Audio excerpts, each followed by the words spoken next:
On the British Broadcasting Century podcast, we are telling the origin story of British broadcasting. Ahead of Season 2, here's the story so far, from Marconi to Reith. And who better to tell that story than those who were there, from Marconi to Reith. Listen to this, Kemp. Take the headphone. My interest was rather centred on the idea of transmitting speech by wireless.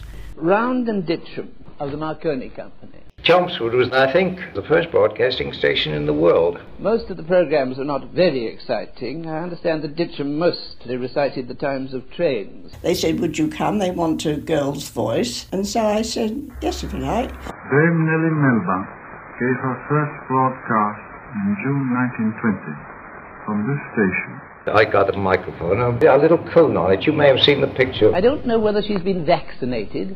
Melba sang 11 songs for me. The third song, an intermediate valve bust on the panel. Madam Melba, the world is calling for more. She said, are they? They made a tremendous sensation. She was heard all over Europe.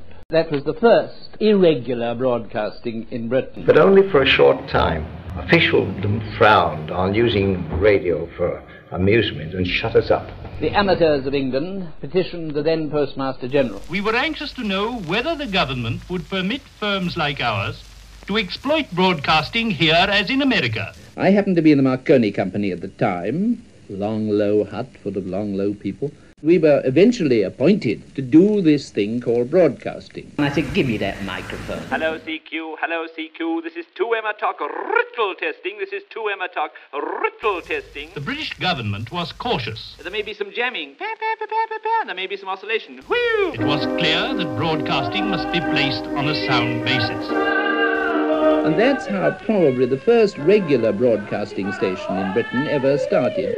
Meantime, other electrical firms had applied for transmitting licenses. We, in the north, felt ourselves in competition with Marconi in the south. Prolonged negotiations between the government and various interested parties. They should get together and evolve some cooperative method of running and managing broadcasting, which, after much negotiation and argument among themselves and with the post office, resulted in a happy announcement by the Postmaster General in the House of Commons. Brought about the formation of the BBC.